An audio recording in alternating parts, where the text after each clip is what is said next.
ओम नमः शिवाय। हर हर महादेव। आप सभी को सोमवार व्रत की हार्दिक शुभकामनाएं। सोमवार व्रत भगवान शिव को समर्पित एक पवित्र व्रत है, जो विशेष रूप से उनकी कृपा प्राप्त करने और जीवन में सुख समृद्धि लाने के लिए रखा जाता है।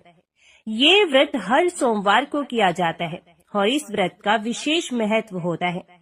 इस व्रत को करने से भगवान शिव प्रसन्न होते हैं और भक्तों की सभी मनोकामनाओं को पूर्ण करते हैं। अविवाहित कन्याओं के लिए ये व्रत विशेष लाभकारी माना जाता है।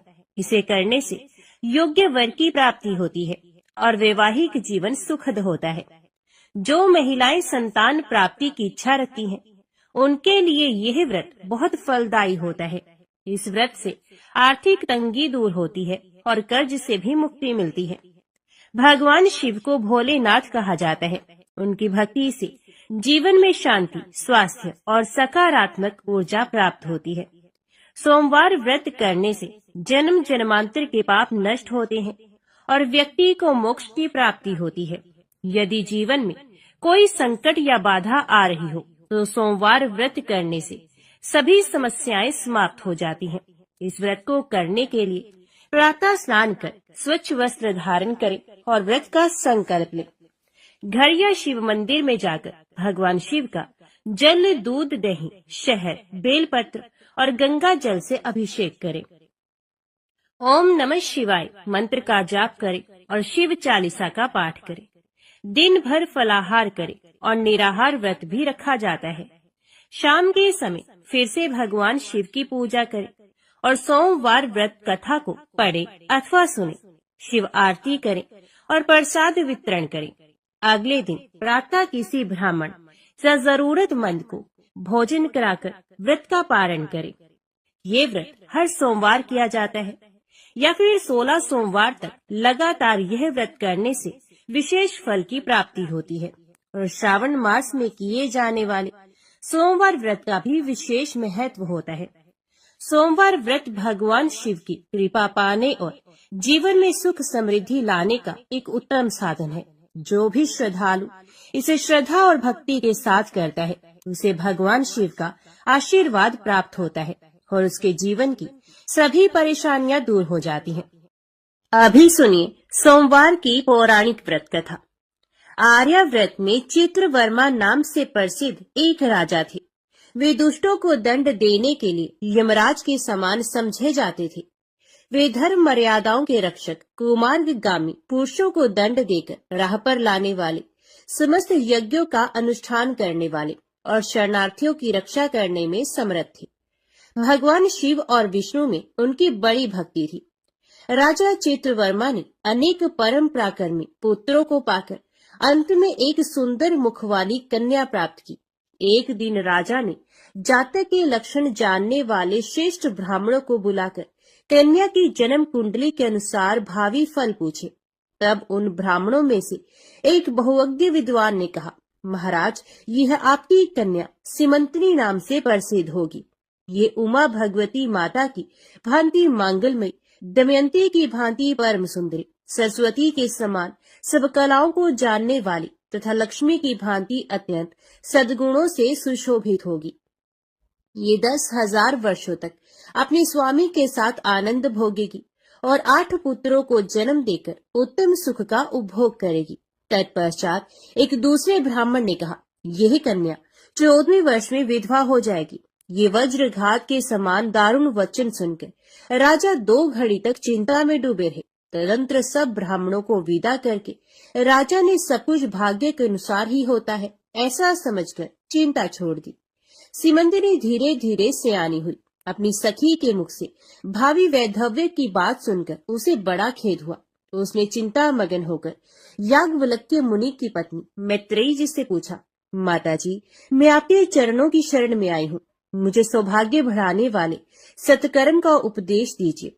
इस प्रकार शरण में आई हुई राजकन्या से पतिव्रता मैत्रेयी ने कहा, सुंदरी, तू शिव सहित पार्वती जी की शरण में जा और सोमवार को एकाग्रचित हो स्नान और उपवास पूर्वक स्वच्छ वस्त्र धारण करके शिव और पार्वती का पूजन कर। सोमवार के दिन शिव और पार्वती की आराधना करती है इससे बड़ी भारी आपत्ति पड़ने पर भी तो उससे मुक्त हो जाएगी। घोर से घोर एवं भयंकर महाकलेश में पड़कर भी शिव पूजन ना छोड़ना, उसके प्रभाव से महान भय से पार हो जाओगी। इस प्रकार सीमंतिनी को आश्वासन देकर पतिव्रता मैत्री आश्रम को चली गई। राजकुमारी ने उनके कथन अनुसार भगवान शिव का पूजन प्रारंभ किया। निषद देश में नल की पत्नी दमयंती के गर्भ से इंद्रसेन नामक पुत्र हुआ था। राजा इंद्रसेन के पुत्र चंद्रागत हुए।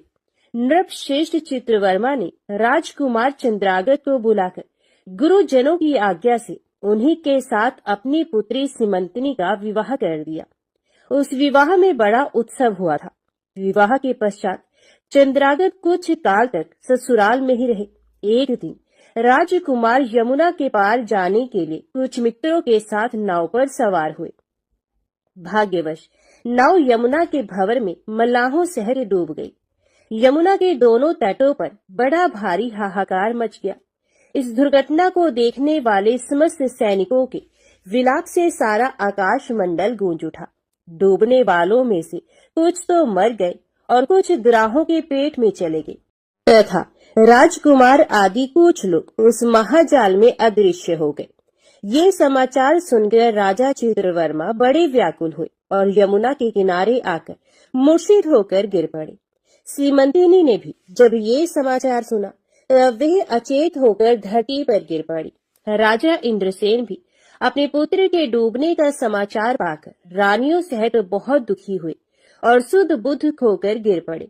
तदंतर बड़े बूढ़ों के समझाने पर राजा चित्रवर्मा धीरे धीरे नगर में आए और उन्होंने अपनी पुत्री को धीरज बंधाया। राजा चित्रवर्मा ने जल में डूबे हुए अपने दामाद का औधर देह कृत्य वहां आए हुए उनके बंधु बांधवों से करवाया। पतिव्रता सीमंतिनी ने चीता में बैठकर पतिलोक में जाने का विचार किया, किंतु उसके पिता ने स्नेहवश उसे रोक लिया। तब वे विधवा जीवन व्यतीत करने लगी। मुनि पत्नी मैत्रेयी ने जिस शुभ सोमवार व्रत का उपदेश दिया था, उसे सदाचार परायणा सीमंतिनी ने विधवा होने पर भी नहीं छोड़ा। इस प्रकार 14वें वर्ष की आयु में अत्यंत दारुण दुख पाकर वे भगवान शिव के चरणार विंदों का चिंतन करने लगी। शिव की आराधना करते करते उसके 3 वर्ष व्यतीत हो गए। उधर पुत्र शोक से उन्मत्त हुए राजा इंद्रसेन को बलपूर्वक दबाकर उनके भाइयों ने सारा राज्य छीन लिया और उन्हें पत्नी सहित पकड़कर कारागृह में डाल दिया। इंद्रसेन के पुत्र चंद्रागत यमुना के जल में डूबने पर नीचे नीचे गहराई में उतरने लगे। बहुत नीचे जाने पर उन्होंने नागवधुओं को जल क्रीड़ा में निमग्न देखा। राजकुमार को देखकर वे भी विस्मित हुए और उन्हें पाताल लोक में ले गए। वहां चंद्रागत ने तक्षक नाग के परम अद्भुत रमणीय नगर में प्रवेश किया और इंद्र भवन के समान मनोहर एक सुंदर महल देखा, जो बड़े बड़े रत्नों की प्रकाशमान किरणों से उद्दीप्त हो रहा था। भगवान सूर्य के समान तेजस्वी तक्षक नाग को सभा भवन में विराजमान देख परम बुद्धिमान राजकुमार ने प्रणाम किया और हाथ जोड़कर खड़े हो गए। तक्षक के तेज से उनके नेत्र चौंधे आ गए। नागराज ने भी मनोरम राजकुमार को देखकर उन नागिनों से पूछा, ये कौन है और कहाँ से आया है? उन्होंने उत्तर दिया, हमने इसे यमुना जल में देखा है और इसके कुल तथा नाम का परिचय न होने के कारण आपके पास ले आई हैं। तब तक्षक ने राजकुमार से पूछा, तुम किसके पुत्र हो, कौन हो, कौन सा तुम्हारा देश है और यहाँ पर तुम्हारा कैसे आगमन हुआ है? राजपुत्र ने कहा, भूमंडल में निषद नाम से प्रसिद्ध एक देश है। उसके स्वामी राजा नल महायशस्वी हो गए हैं। वे पुण्य श्लोक माने जाते हैं। उनके पुत्र इंद्रसेन हुए और इंद्रसेन का पुत्र मैं हुआ। मेरा नाम चंद्रागत है। मैं अभी नूतन विवाह करके ससुराल में ही टिका था और यमुना जी के जल में विहार करता हुआ दैव की प्रेरणा से डूब गया।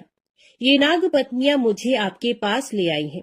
जन्मांतर के उपार्जित पुण्यों के प्रभाव से यहाँ मैंने आपके चरणार विंदों का दर्शन किया है। आज मैं धन्य हूँ। मेरे माता पिता कृतार्थ हो गए, क्योंकि आपने दया करके मेरी ओर देखा और मुझसे वार्तालाप किया है। इस प्रकार अत्यंत मनोहर उदारतापूर्ण वचन सुनकर तक्षक ने कहा, राजकुमार, तुम भय न करो, धैर्य रखो और बताओ, तुम संपूर्ण देवताओं में किसकी पूजा करते हो? राजकुमार ने कहा, जो संपूर्ण देवों में महादेव कहे जाते हैं, उन्हें विश्वात्मा उमापति भगवान शिव की मैं पूजा करता हूँ, जो विधाता के भी विधाता, कारणों के भी कारण और तेजों में सर्वोत्कृष्ट तेज है। वे भगवान शिव मेरी परम गति है, जो अत्यंत निकट होकर भी पाप से दूषित चित्त वाले पुरुषों के लिए बहुत दूर है, तथा जिनके तेज की कोई सीमा नहीं, जो अग्नि, भूमि, वायु, जल और आकाश में भी स्थित है। ये विश्वात्मा भगवान सदाशिव हम सबके लिए परम पूजनीय है, जो संपूर्ण भूतों के साक्षी, सबकी आत्मा में स्थित रहने वाले परमेश्वर तथा निरंजन है। संपूर्ण संसार जिनकी इच्छा के अधीन है, मैं उन भगवान शिव की पूजा करता हूँ।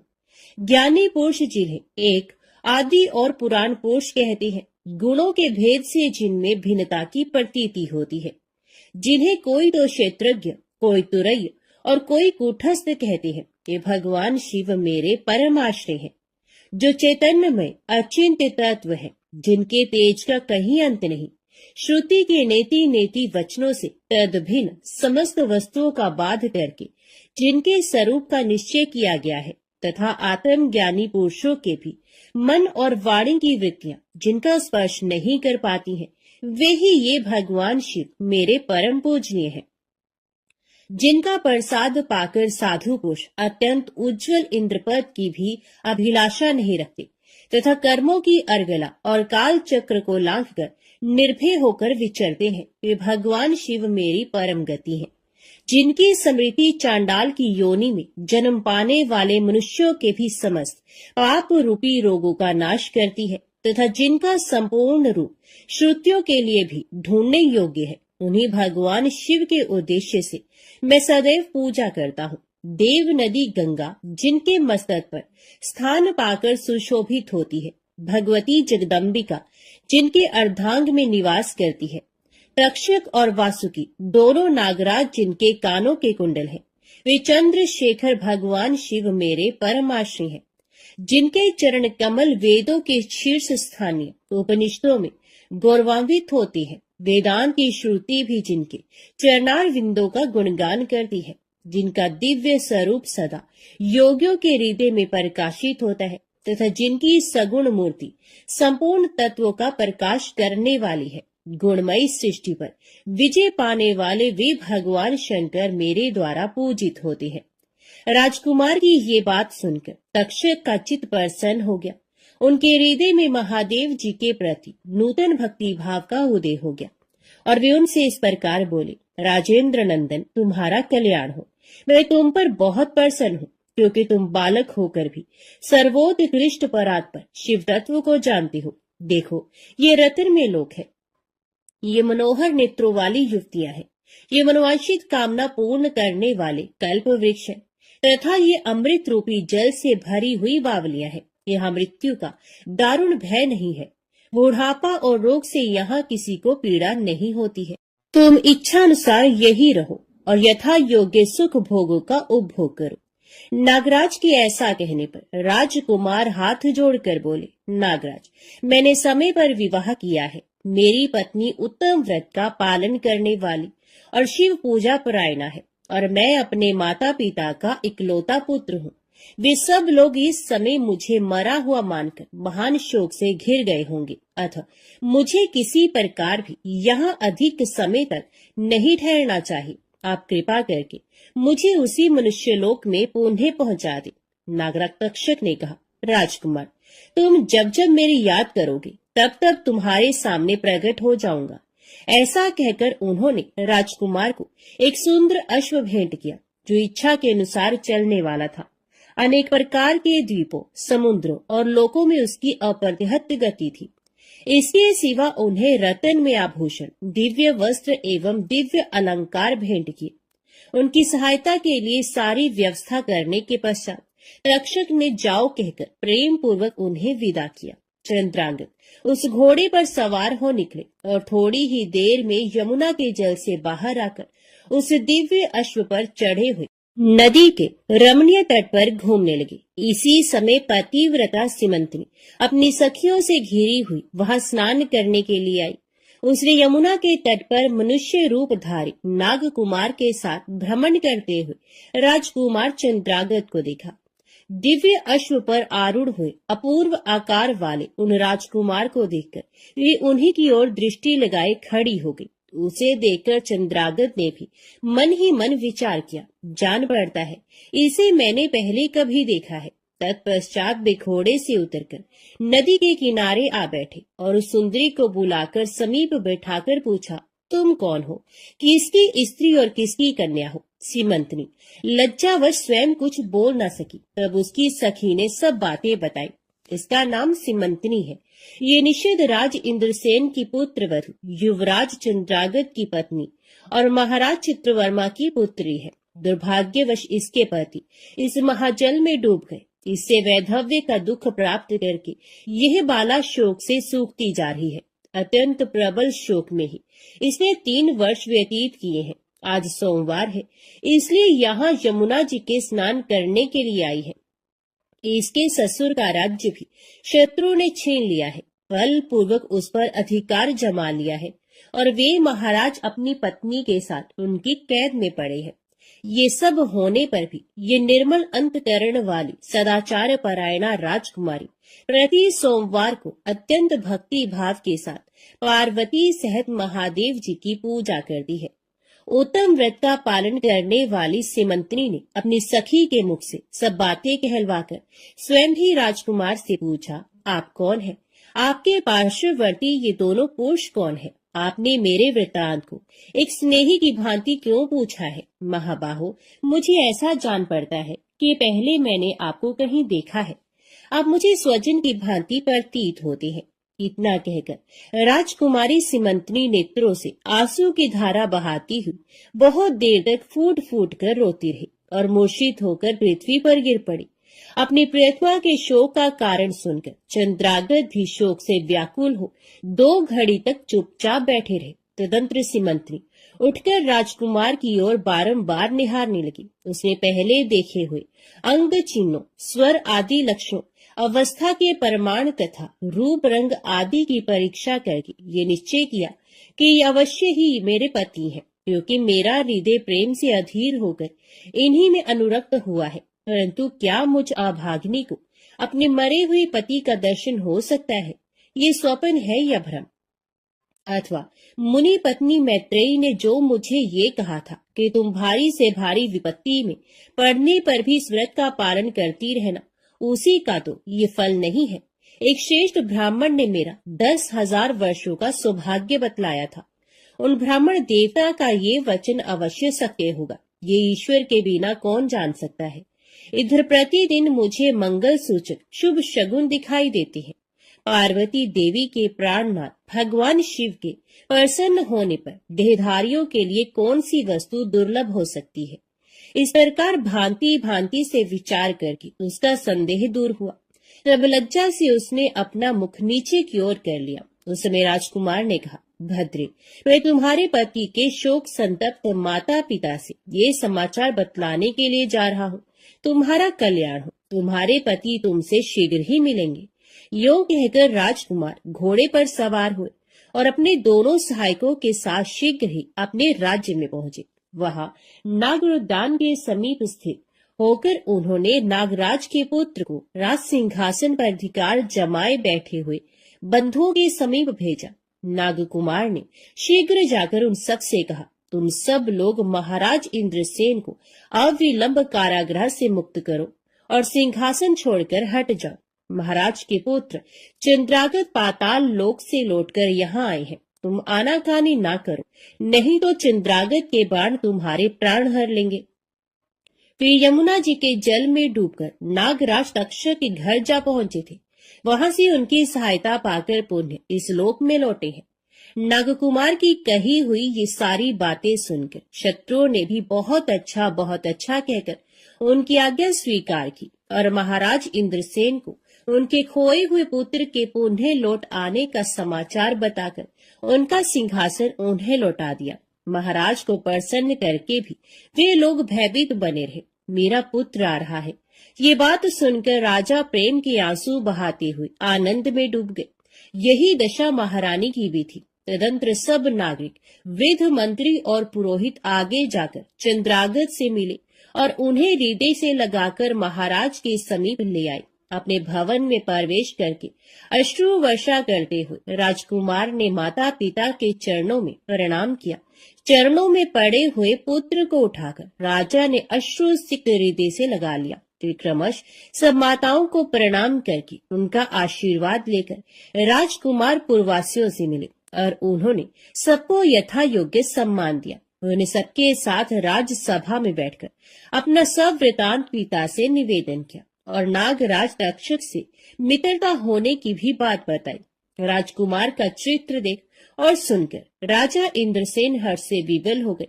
उन्होंने अपने मन में यही माना कि मेरी पुत्र वधु ने भगवान महेश्वर की आराधना करके इस अनुपम सौभाग्य का अर्जन किया है। निषदराज ने ये मंगलमय वार्ता दूतों के द्वारा महाराज चित्रवर्मा को भी कहला दी। ये अमृतमय वार्ता सुनकर महाराज चित्रवर्मा आनंद से विवल हो गए और बड़े वेग से उठकर उन्होंने संदेश वाहकों को उपहार में बहुत धन दिया।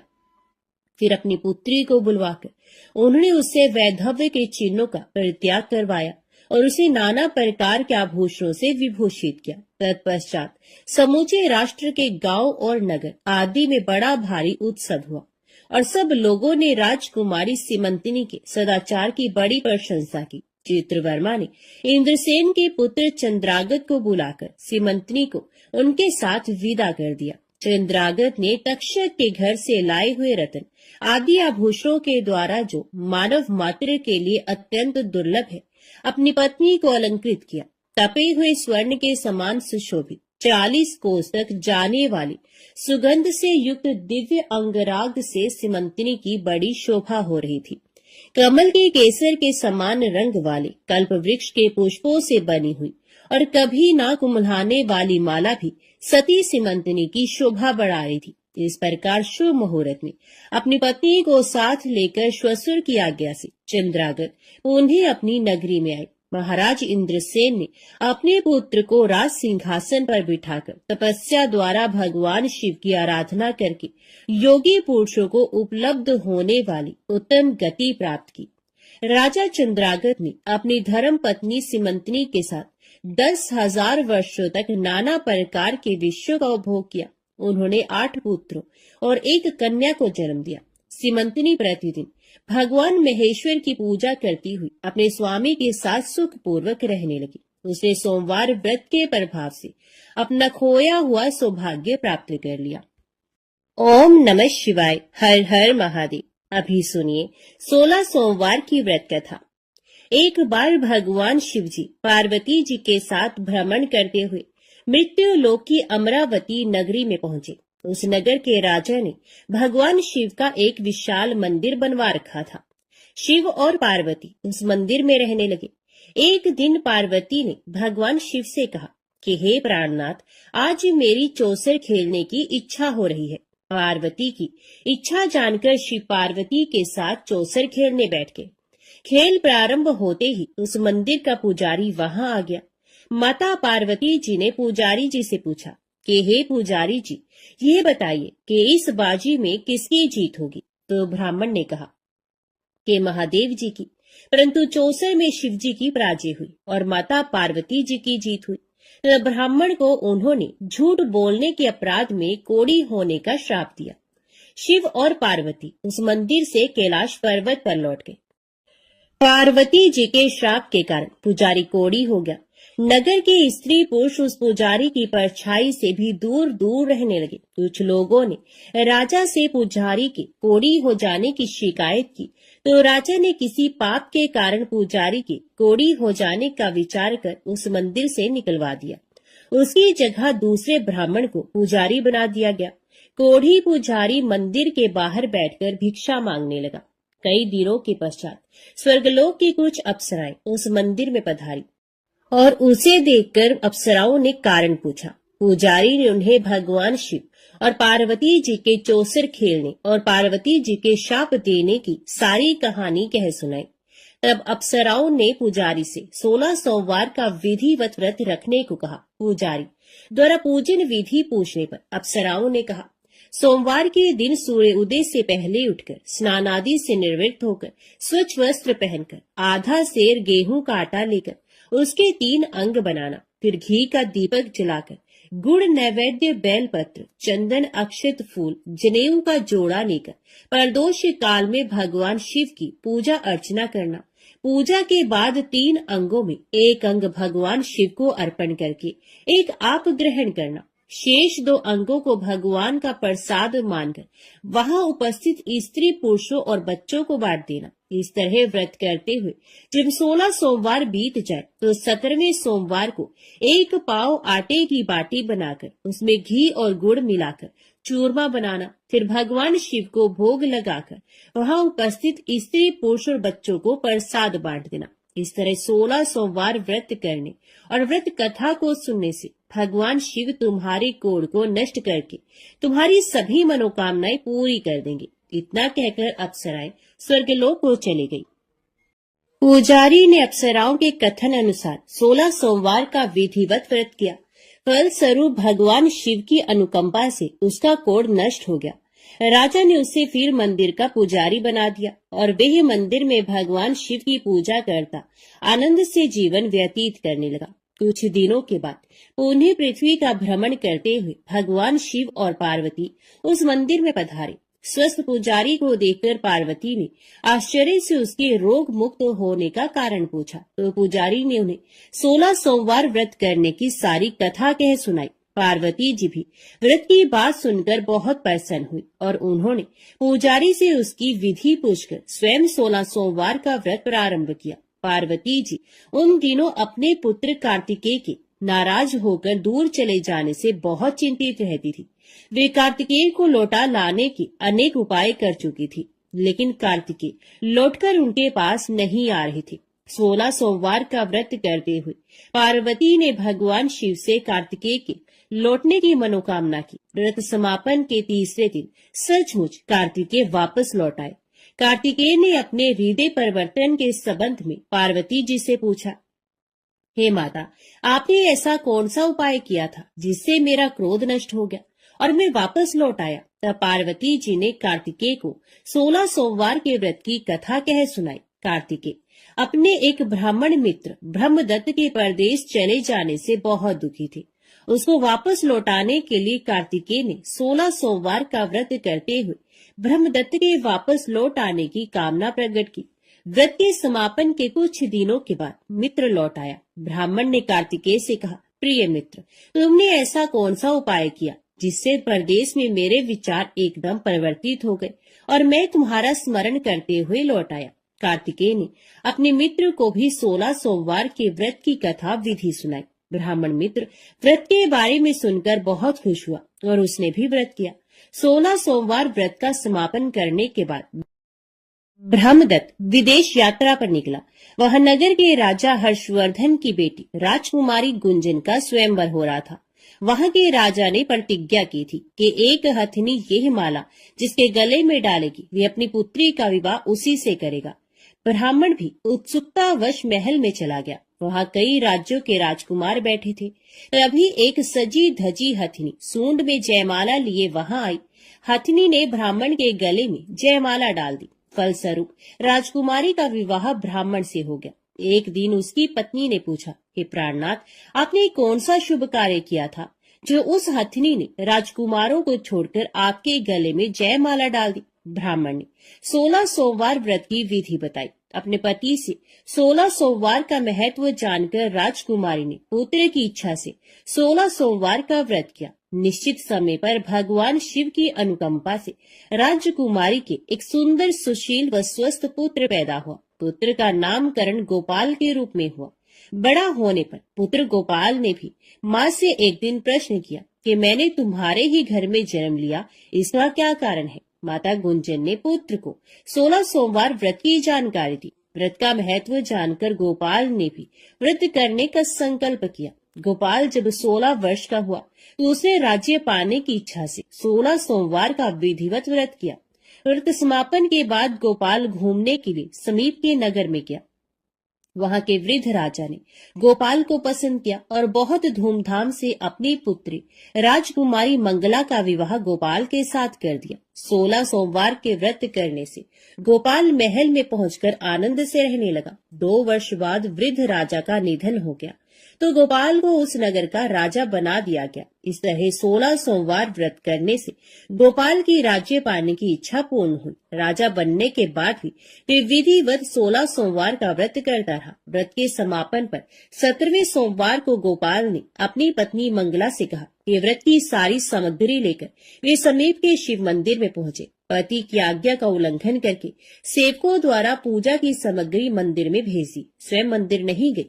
जब राजा ने भगवान शिव की पूजा पूरी की तो आकाशवाणी हुई, हे राजन, तेरी रानी ने 16 सोमवार व्रत का अनादर किया है, सो रानी को महल से निकाल दे, नहीं तो तेरा सब वैभव नष्ट हो जाएगा। आकाशवाणी सुनकर उसने तुरंत महल में पहुंचकर अपने सैनिकों को आदेश दिया कि रानी को दूर किसी नगर में छोड़ाओ। सैनिकों ने राजा की आज्ञा का पालन करते हुए उसे तत्काल घर से निकाल दिया। रानी भूखी प्यासी उस नगर में भटकने लगी।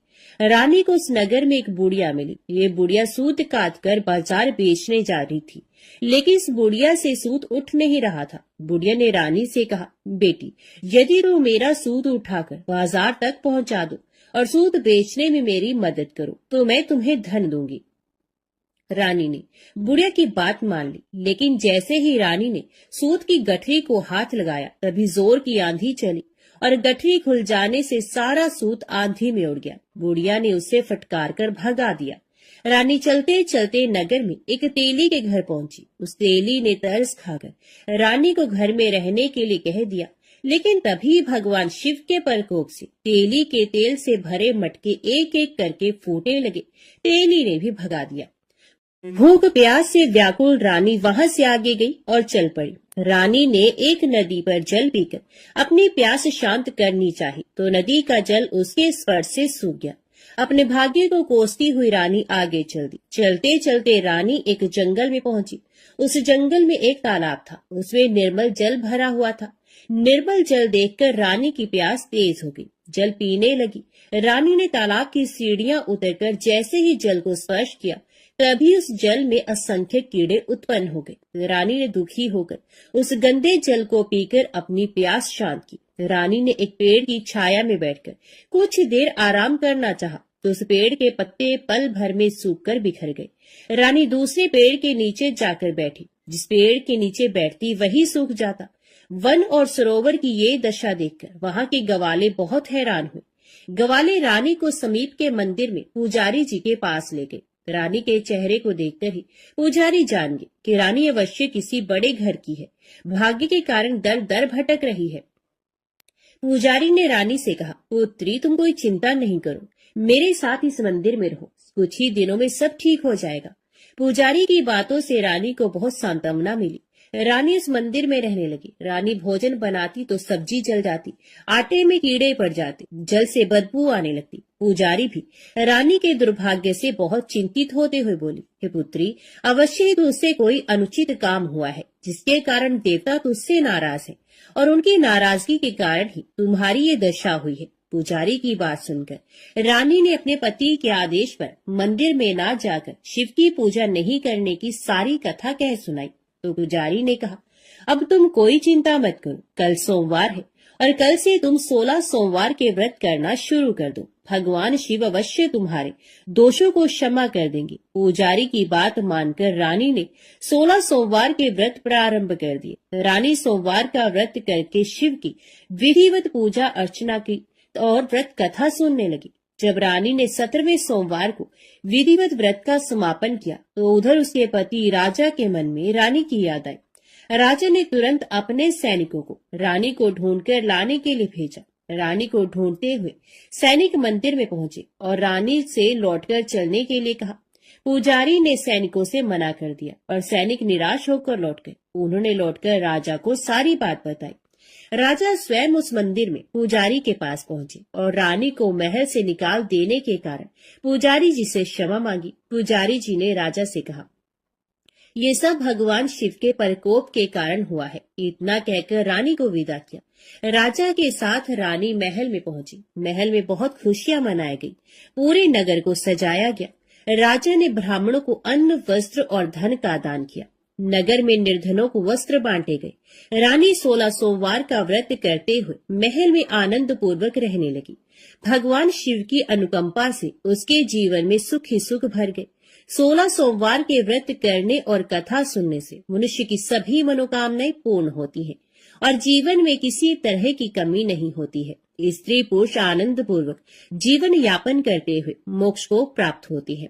ओम नमः शिवाय। हर हर महादेव।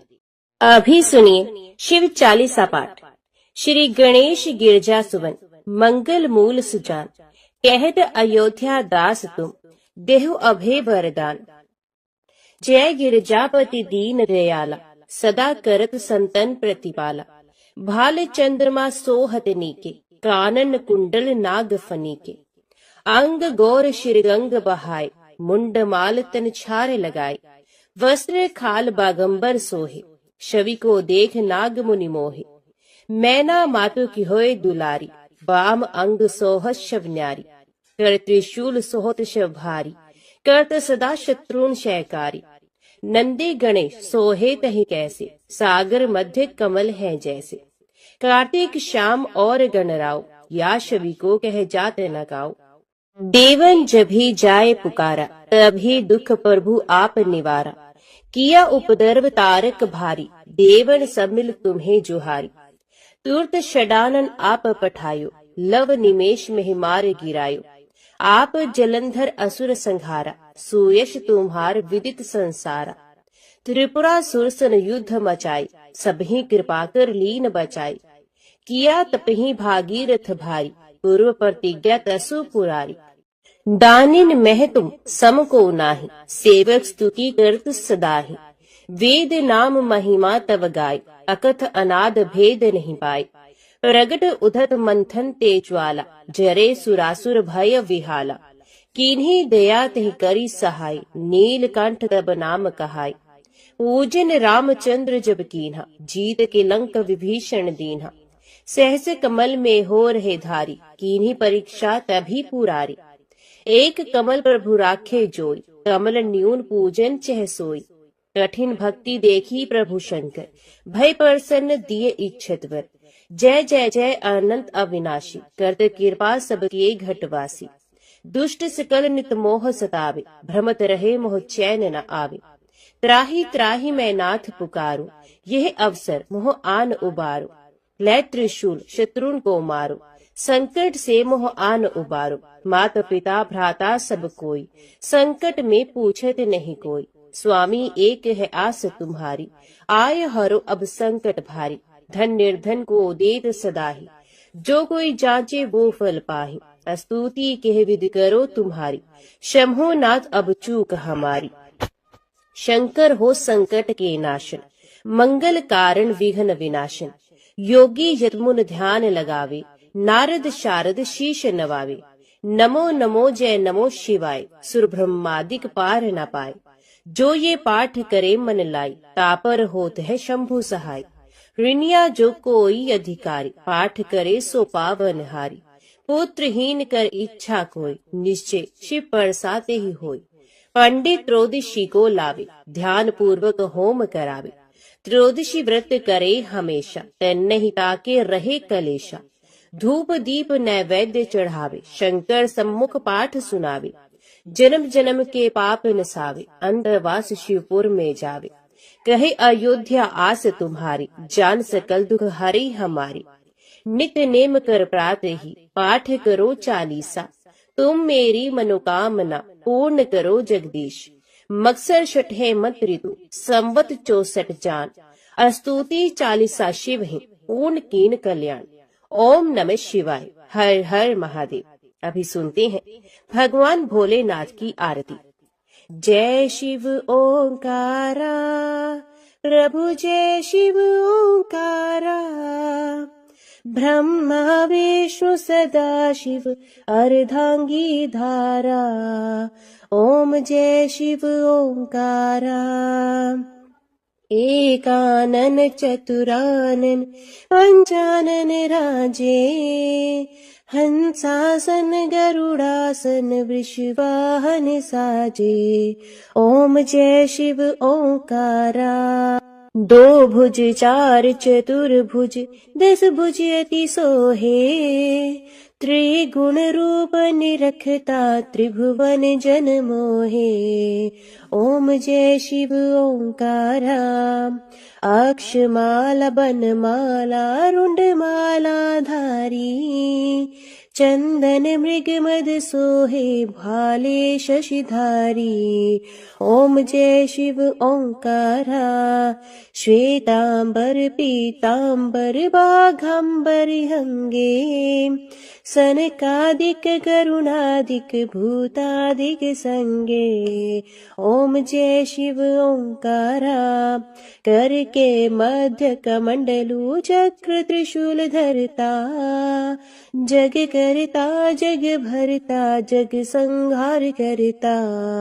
ओम जय शिव ओंकारा। ब्रह्मा विष्णु सदाशिव जानते अविवेका। प्रणवाक्षर मध्य ये तीनों एका।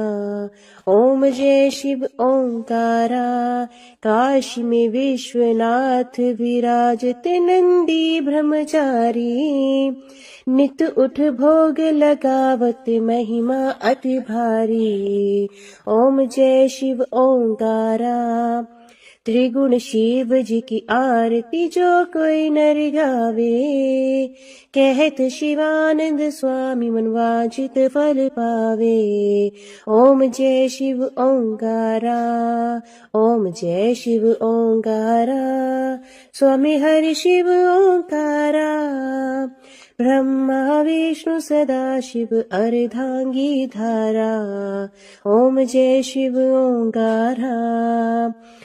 ओम नमः शिवाय। हर हर महादेव।